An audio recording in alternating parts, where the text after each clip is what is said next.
The Black Death. The Black Death was the name people gave to a terrible disease called the bubonic plague.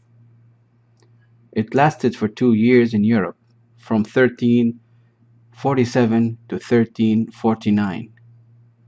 In these 2 years, 25 million people died. That was one third of all Europeans, or one out of every three people. Whole families disappeared. Farms and villages were left empty. Cities came to a stop. Churches, universities, banks, and shops closed. How did this happen? Life in the Europe Life in Europe in the Middle Ages was very different from life today. In the 1300s, there were no cars or trains. People walked, rode horses, or traveled in boats. There were no machines to help farmers or to make clothes. There were few factories. People made most of things People made most of the things that they needed by hand: clothing, shoes, food, tools. There were no printed books or newspapers. And of course, there were there was no telephone, internet, or television. The news traveled from one person to another by word of mouth, and it was usually bad news. Violence was part of everyday life. There were wars that went on for years and years. Robberies and murders were common. People often died young from accident or illness. In those days, most Europeans lived in small villages, but the cities were growing. In the early 1300s, the weather was colder and wetter than usual. Because of this bad weather, farmers often couldn't grow enough food for their families. Many country people didn't have enough to eat, so they went to the cities. The cities became more crowded and unhealthy. In fact, they weren't very pleasant places.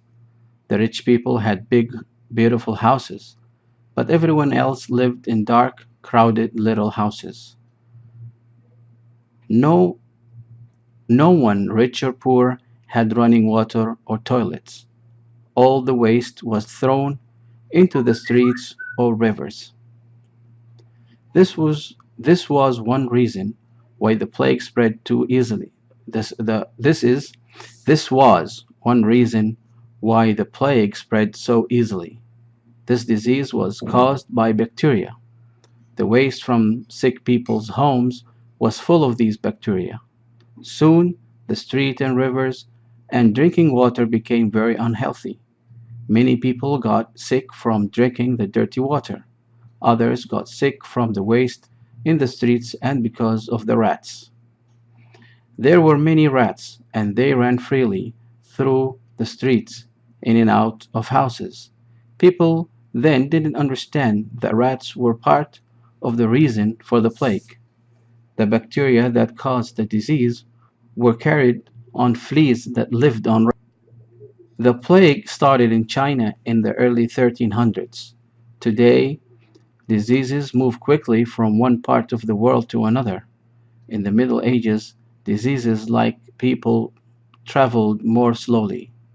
It took about 20 years for the plague to move west from China. At that time, rich Europeans liked to buy silks and spices from Asia. Traders could make a lot of money from these things, so they took long trips to get them. Sometimes they went overland, sometimes by sea. That was how the rats that carried the disease probably traveled by ship.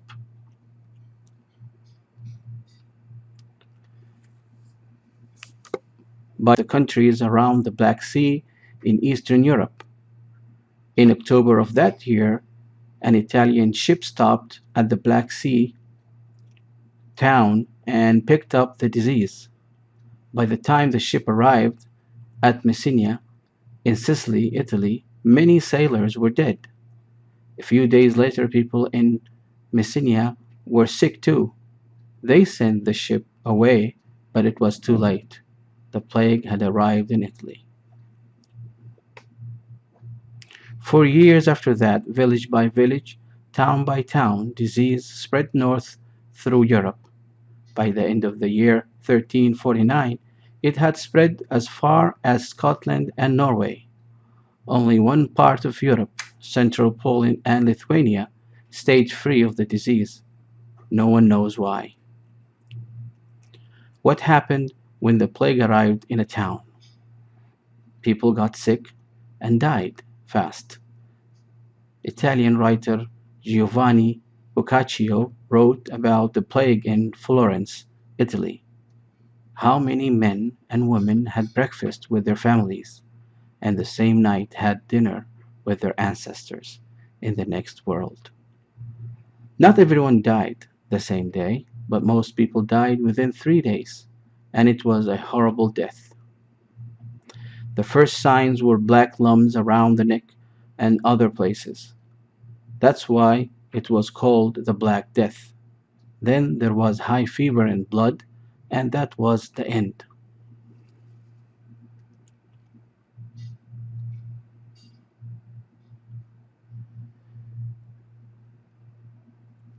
No one understood what was happening or why. No one understood what was happening and or why. Many people thought it was a punishment sent by God. Some doctors in Paris thought it was caused by the planets and the stars. Other doctors believed it was caused by a bad smell. Cities with the plague smelled horrible. They told people to keep flowers and use perfume. Some people thought they could keep away the disease with loud noises.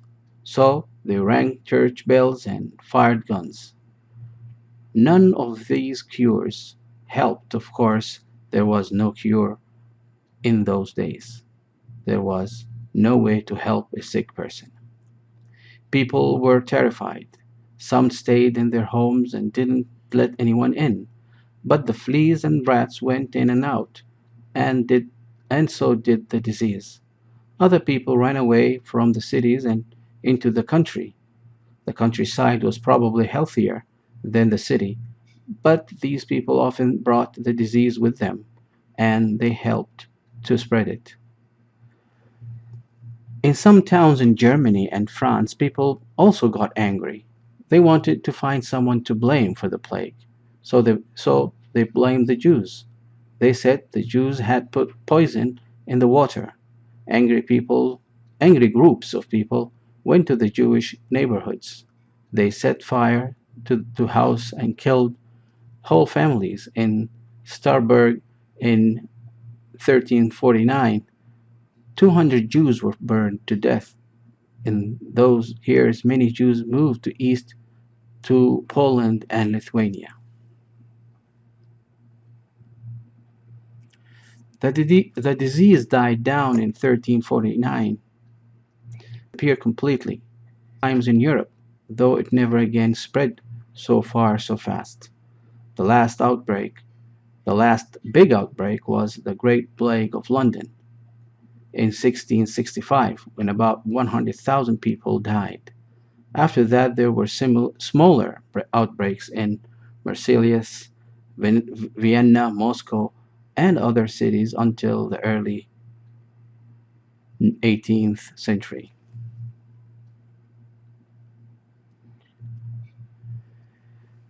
In other parts of the world, however, the plague continued to be a problem. Between 1855 and 1929, outbreaks of the plague killed over 12 million people in India and in China. Even now, the plague is still present in some countries. For example, Madagascar, Tanzania, and Brazil, Peru, Myanmar, and Vietnam. Every year, around the world, several thousand people get the plague and several hundred of them die. Could a new outbreak of the Black Death kill millions of people today? Probably not. Now we understand how the disease is carried and we can stop it from spreading. We can also cure we can also cure it with modern medicines. However, another disease could still be a problem. Even today, new disease can suddenly appear. Then scientists and doctors have to work fast to understand it and find a cure.